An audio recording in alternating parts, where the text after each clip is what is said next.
학교를 졸업하고 사회에 나오면 공부는 끝난 것일까? 나는 그렇지 않다고 본다. 직업 세계에서야말로 공부가 더 필요하다고 생각한다. 학교를 졸업한 이후의 삶은 학창 시절보다 훨씬 길다. 노년까지 포함하면 최소한 2, 3배 길다. 그렇다면 교사도 없고 교과서도 없고 정답도 없는 그 시기를 당차게 살아갈 방법은 무엇일까? 자신에게 꼭 맞는 공부법을 스스로 찾고 익혀서 실천하는 것이다. 오늘 소개하는 내용은 한마디로 공병호식 공부법이다. 사람이 사는 목적은 세월이 흘러가더라도 오래오래 세상에 필요한 가치를 제공할 수 있는 사람이 되는 것이라고 한다. 사람은 누구나 사회나 가정에서 쓸모 있는 사람이 되기를 원하고 있다. 쓸모 있는 가치 있는 사람이 되기 위해서 우리는 어떻게 살아야 할까? 고객에게 가치를 제공해주는 사람이 되기 위해서는 어떤 노력을 해야 할까? 세상은 수많은 사람들의 경연장이기 때문에 사람들을 관찰하고 주변을 관찰하는 것만으로도 많은 아이디어와 기회들을 만날 수 있다. 여행도 두뇌에 새로운 지식을 입력하고 생활에 자극을 주기에 좋은 공부법이다. 여행을 할 때는 미리 여행의 목적을 설정하고 과거의 역사와 현재를 살아가는 사람들의 모습을 관찰함으로써 공부가 된다. 여행지는 거대한 학교와 같다. 여행을 떠나기 전 사전 조사를 철저히 하면 아는 만큼 보이는 멋진 여행을 경험할 수 있다. 새롭게 만나는 모든 것들을 사진으로 남기고 여행을 기록으로 남기면 여행의 경험을 내 것으로 오롯이 저장할 수 있다. 여행이 주는 즐거움과 추억은 인생의 선물이다. 세상을 항상 호기심 가득한 시선으로 바라보고 새로운 것에 대한 도전을 겁내지 않기를 바란다. 크게 보기 위해 떠나는 여행하기. 아는 만큼 보이는 여행하기. 행복이란 계획을 세우고 실행하고 추억하는 것이라는 표현을 본 적이 있다. 나는 여행이 그 행복에 꼭 들어맞는 표현이라고 생각한다. 나는 국내든 국외든 여행지가 정해지면 반드시 가는 곳에 대한 사전 준비를 한다. 사전 준비란 그곳의 과거 역사와 현재 모습 등에 대한 정보를 취하는 것이다. 사전 준비가 어느 정도 철저하냐에 따라 여행에서 배울 수 있는 것은 상당한 차이가 난다. 이를 위해 관련 서적을 읽는 것도 한 가지 방법이다. 먼저 우리가 어떤 장소를 방문하게 되면 그곳을 일생에 몇 번이나 방문할 수 있느냐는 질문을 던져보자. 역사적인 장소인 경우는 대개 한 번 정도로 충분할 것이다. 2번 방문하는 것도 매우 드물다. 다시 말하면 우리가 한평생을 살면서 방문할 수 있는 곳은 매우 제한되어 있다는 것이다. 따라서 특정 장소를 여행할 때면 단 한 번뿐인 기회라는 마음가짐을 갖는 것만으로도 여행 준비를 착실히 할 수 있는 동기를 부여받는 셈이 된다. 나는 가능한 한 많이 보려고 노력한다. 눈을 스쳐가는 여러 광경 중에서 특별한 것이 있다면 항상 짧게 메모를 해두거나 카메라로 담아둔다. 눈을 뜨고 있다고 해서 모두가 눈을 뜨고 있는 것은 아니다.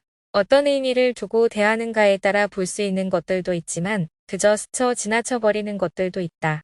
가능한 모든 것을 눈으로 그리고 가슴으로 담을 수 있도록 해야 한다. 나는 특히 국외 여행인 경우 현지에 도착하면 현지 음식을 먹고 편견이나 선입견을 품지 않고 사람들이 살아가는 모습을 그대로 이해하려 노력한다. 그리고 가능한 한 많이 걷는다. 골목골목 걸어다니면서 본 것들이 오랫동안 뇌리에 생생하게 남는 경험을 자주 했기 때문이다. 그뿐만 아니라 팸플릿이나 현지에서 만나는 모든 정보를 한 곳에 보관해둔다. 괜찮은 정보라면 오려서 따로 보관한다. 나는 여행에서 경험한 것들을 그냥 추억으로만 남겨두지 않는다. 인상적이었던 대목을 하나하나의 토픽으로 선택해서 가벼운 글쓰기 주제로 삼는다. 여행에서 돌아온 다음에 쓰는 가벼운 글에는 현지에서 찍었던 사진들이 큰 역할을 한다. 이해가 미흡했던 특별한 장소에 대해 돌아온 다음 다시 공부해서 완전히 소화하는 때도 있다. 나는 여행과 같은 새로운 경험에 대해서 나름의 원칙을 갖고 있다.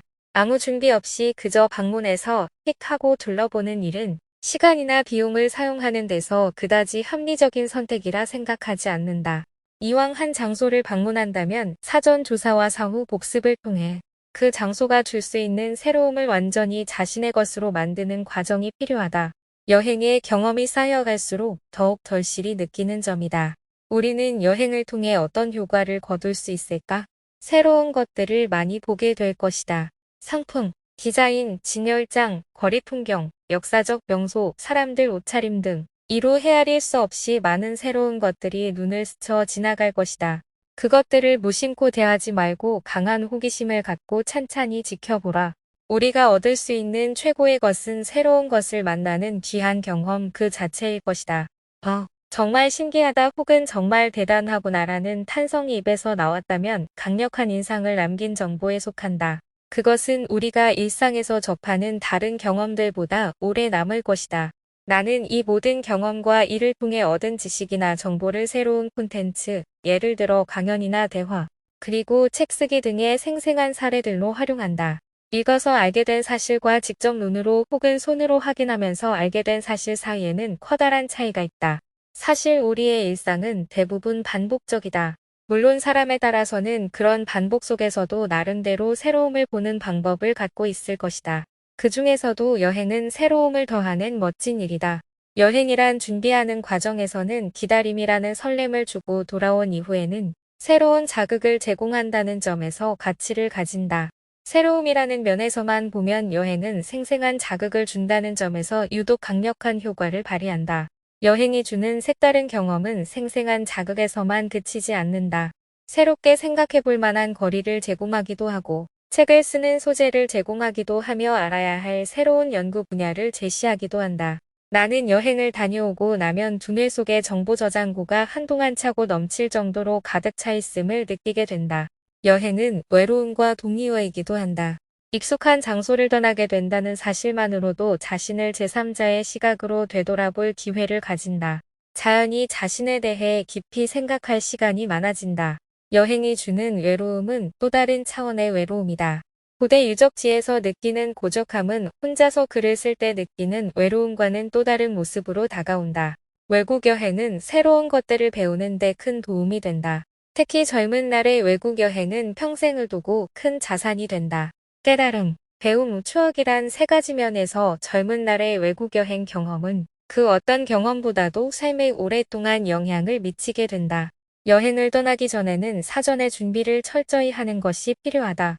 우리가 여행지를 선택해서 일정한 시간을 보내는 것은 한 사람이 가진 귀한 자원을 투자하는 것을 뜻한다. 시간과 돈과 에너지를 투입한다면 당연히 관람하는 수준에서 그치지 않도록 해야 한다. 출발 전에 분명한 목적이 있어야 한다. 이번 여행은 무엇을 위한 여행이고 최소한 이런저런 것들은 보거나 느끼고 와야 한다는 정도를 말한다. 그러니까 여행을 시작하는 시점에서부터 돌아오는 날까지 행해지는 하나의 프로젝트로 이해하는 것이다. 역사적인 장소에 대해서는 어느 정도 연대기 정리가 되어 있어야 하고 그곳에서 반드시 두 눈으로 확인해야 할 부분도 체계적으로 정리한 뒤에 떠나야 한다. 아무리 귀한 장소를 방문하더라도 머릿속에 정리된 것만큼만 볼 수 있고 또 그만큼만 보이기 때문이다. 사전 준비 없이 역사적인 명소를 방문한다면 분명 돌아온 다음에 정작 중요한 곳을 유심히 살펴보지 못했다는 아쉬움을 갖게 될 것이다. 따라서 여행지를 찾을 때는 다소 엄숙한 마음을 가질 필요가 있다. 사람의 기억이란 결코 믿을 만한 것이 못 된다. 그리고 새로운 방문지에서는 여러 가지 자극들이 주어지기 때문에 나중에 일일이 기억하기도 쉽지 않다. 따라서 이동 중에 시선을 끄는 부분이 있다면 반드시 메모를 남겨두어야 한다. 사람의 두뇌는 동선 이동에 따라서 일정 기간 기억을 유지하는 특별한 능력이 있다. 따라서 두 가지를 동시에 활용하면 더 나은 공부법이 될 것이다. 하나는 동선 이동 경로를 메모로 남기는 것이다. 또 하나는 이동 장소에서 특별하게 주의를 기울인 부분들을 간단하게 메모해두는 것이다. 여행지를 카메라에 부지런히 담아두는 것도 뛰어난 공부법이다. 사진을 일종의 메모로 간주해서 중요한 안내판들도 일일이 다 찍어둔다. 그리고 그것을 정리해서 보관해둔다. 이때 여행시간 순서로 사진 자료들을 정리해두는 것이 중요하다. 일단 그렇게 자료 정리를 하면 오랜 시간이 흐른 다음에도 사진 순서대로 여행지의 특이사항이나 추억을 추적해낼 수 있다. 여행지를 다니면서는 자신이 가진 고정관념을 잠시 제쳐놓고 가능한 감탄사가 많이 나오도록 해야 한다. 감탄한다는 사실은 새로움을 받아들이는 것과 동의어로 해석할 수 있을 것이다. 강력한 호기심으로 여행지 곳곳을 예리하게 관찰하라. 여행지의 모든 곳은 거대한 학교로 바뀌게 될 것이다. 여행지에서 틈틈이 그리고 돌아온 다음에도 일정한 시간을 갖고 인상 깊었던 것들을 하나하나 글로 정리해보는 것은 가장 확실한 복습이다. 여행지에서 참으로 대단하구나라는 느낌을 갖는 일도 중요하다. 하지만 이런 느낌이 그냥 느낌으로 끝나지 않도록 해야 한다. 여행을 회상하면서 그 회상이 연결된 관련 정보들과 조합해 자신의 생각이나 의견으로 정리할 수 있어야 한다. 여행지에서 만난 경험들을 공부로 연결하는 최고의 방법이다. 하나하나를 복원해서 감상을 붙이고 새로운 것을 지적하고 추가적인 공부를 통해 정리할 수 있다면 여러분의 여행은 준비 체험 복습을 통해서 활자나 영상이 제공할 수 없는 생생한 공부로 바뀌게 될 것이다. 여행은 다른 공부와 달리 추억을 선물로 안겨준다. 시간이 흘러도 여행이 남긴 아름다운 추억들이나 우발 사건들은 오래 기억 속에 남아있다. 또한 이따금 궁금함의 소재를 제공하기도 하고 또다시 공부하게 하기도 한다. 오래된 책에서 지혜를 얻을 수 있다는 것은 참 반가운 일이다. 이 책은 2012년 출판된 책이다. 저자 공병호는 한국에서도 손꼽히는 베스트셀러 작가 중에 한 사람이며 유튜브와 책으로 여전히 활발한 활동을 하고 있다. 공병호 선생님의 책을 읽으면 항상 그분 특유의 겸손함과 따뜻함이 묻어 있어서 좋다.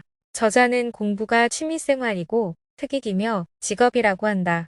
억지로 어쩔 수 없이 하는 공부가 아니라 배우는 즐거움을 느끼고 아웃풋을 만들어내는 공부가 보람되고 진정한 공부라고 말한다.